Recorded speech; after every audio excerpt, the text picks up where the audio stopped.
اعوذ باللہ من الشیطان الرجیم بسم اللہ الرحمن الرحیم اللہم صلی علی محمد وآل محمد وعجل فرجہم۔ جب کسی استاد کی کسی شخصیت کے علم کا اندازہ کرنا ہو تو ایک رستہ یہ بھی ہے کہ اس کے شاگردوں کا علم دیکھا جائے۔ میں اختصار کے طور پر تاکہ تبرک ہو جائے کہ مولا علی علیہ السلام کے دو شاگردوں کا، ان میں سے ایک جناب میثم تمار کا علم بیان کرتا ہوں کہ جو میثم تمار جیسی شخصیت جو ہے وہ علم غیب کی خبریں دے رہی ہے، علم بلایا اور منایا کا علم رکھتی ہے، تو پھر مولا کا علم کیا ہوگا؟ اگرچہ انہوں نے یہ علم مولا علی علیہ السلام سے سیکھا ہوگا۔ جناب میثم تمار کا نام سالم تھا، یہ بنی اسد کی ایک عورت کا غلام تھا۔ ایک دن حضرت علی علیہ السلام سے ملاقات ہوتی ہے، انتہائی شریف النفس انسان تھے، ظاہراً عجمی تھے، ایرانی تھے۔ مولا علیہ السلام اس کو اداسی کی حالت میں دیکھتے ہیں، اس کو بلاتے ہیں، اس سے پیار کرتے ہیں، اس کی شرافت دیکھ کر جو ہے اس کا نام پوچھتے ہیں۔ یہ کہتا ہے کہ میرا نام سالم ہے۔ مولا کہتے ہیں کہ میرے حبیب نے مجھے خبر دی تھی کہ تیرا نام سالم نہیں ہے، تیرے باپ نے تیرا نام میثم رکھا تھا۔ جب یہ سنتا ہے حیران ہو جاتا ہے، کہتا ہے مولا واقعاً آپ صادق ہو، آپ نے سچ کہا، مجھے یاد ہے میرے باپ نے میرا نام میثم رکھا تھا یا میثم رکھا تھا، لیکن جب سے میں غلام بن گیا میری مالکہ نے میرا نام سالم رکھ دیا۔ مولا نے کہا آج کے بعد تیری کنیت ابو سالم ہے، لیکن تیرا نام وہی اصلی ہے جو تیرے باپ نے رکھا تھا، میثم۔ اس کو آزاد کروایا، خریدا اور آزاد کر دیا۔ کہا مولا نہیں، آزادی تو اب ملی ہے کہ میں آپ کی غلامی میں رہوں گا۔ مولا نے کہا اور بہت سارا علم سکھایا، خبریں دی۔ کہا پھر میثم دیکھو، تمہیں میری محبت میں جو ہے عجیب طریقے سے قتل کیا جائے گا، تمہارے منہ کے اوپر لگام چڑھائی جائے گی، تمہاری زبان کاٹی جائے گی، تمہیں ایک درخت کھجور کے درخت پر لٹکایا جائے گا، میں تمہیں وہ درخت بھی دکھاؤں گا اور تم 10ویں فرد ہوگے جو میری محبت میں لٹکائے جاؤ گے۔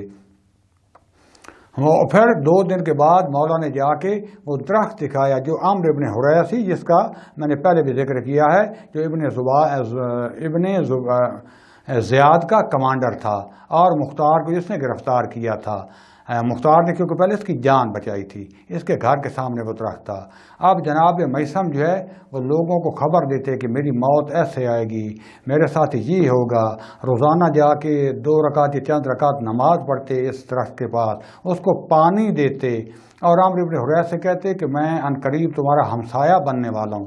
وہ حیران ہو کے کہتا کہ اس کے ایک پڑوس میں قاضی شرح رہتا تھا، ایک طرف اور تھا، کہتا تھا کہ اس کا گھر خریدنا چاہتے ہو اس کا۔ آگے ہنس پڑتے۔ جب آخری وقت آیا اپنی گرفتاری سے پہلے جناب میثم حج پر آئے، پھر مدینہ میں آئے اور آ کر جناب ام سلمہ سے ملے۔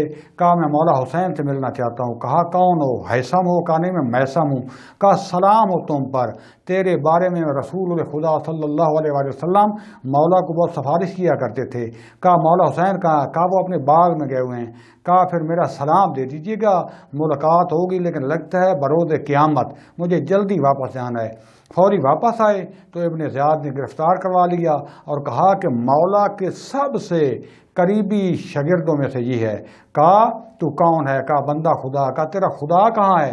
کہا ظالموں کے جو ہے کمین میں۔ پھر کہا کہ مولا کے گستاخی کرو فلاں، اس نے انکار کر دیا، مولا کے فضائل بیان کرے۔ کہا کہ تم تو کہتے تھے کہ مولا نے تمہیں خبر دی ہے۔ کہا مولا نے خبر دی ہے کہ میں ایک حرام زادے کے ہاتھوں قتل ہوں گا۔ اس کو غصہ آ گیا، کہا میں تیرے مولا کے کہنے کو جھوٹ ثابت کروں گا۔ اس کو جیل میں ڈال دیا۔ جیل میں مختار کے ساتھ ملاقات ہوئی اور مختار سے کہا کہ تو انشاءاللہ زندہ رہے گا، تو ابن زیاد کو قتل کرے گا اور امام حسین علیہ السلام کے قاتلوں سے بدلہ لے گا۔ مختار کو ادھر قتل کے لیے بلایا گیا، ادھر سے یزید کی طرف سے خط آ گیا جو مختار کی بہن نے عبداللہ بن عمر سے لکھوایا تھا، اور اس طریقے سے مختار کی بخشش ہو گئی۔ اور وہی ہوا، کہا اس کی زبان تو نہیں لیکن اس کو جو ہے کھجور سے لٹکا دو۔ اسی کھجور سے جو باقیوں سے پس تھی اس سے لٹکا دی گئی۔ پھر مولا نے کہا تھا دوسرے دن تمہیں منہ پر لگام چڑھائی جائے گی اور تیسرے دن تمہارے ناک اور منہ سے خون آئے گا۔ وہی ہوا کہ اس نے دار پر لٹکا ہوا بھی تھا تو فضائل علی بیان کر رہا تھا۔ جب شکایت ہوئی تو ابن زیاد کو غصہ آیا، کہا اس کے منہ پر لگام چڑھا دی جائے۔ مسلم کیا نام ہے جناب میثم پھر بھی فضائل بیان کر رہے تھے۔ تیسرے دن آخر اس نے غصہ میں کہا کہ اس کی کی زبان کاٹ دی جائے، اور اس کی زبان کاٹی اور میں سامنے اللہ اکبر کا اور اس کی شہادت ہو گئی۔ یہ امام علی علیہ السلام کے شاگرد کا علم تھا، جو ایک کہانی کے لوگوں کا اپنی موت کا بھی بتایا، اپنے مقام کا بھی بتایا، اپنے قاتل کا بھی بتایا اور جگہ کا بھی بتایا، تو پھر اس کا استاد جو مولا کائنات ہے اس کا کیا مقام ہوگا۔ اللہ تعالی ہمیں بھی مولا کا حقیقی شاگرد اور ان کے شاگردوں اور صحابہ کا شاگرد بننے کی توفیق عطا فرمائے۔ والسلام علیکم ورحمۃ اللہ وبرکاتہ۔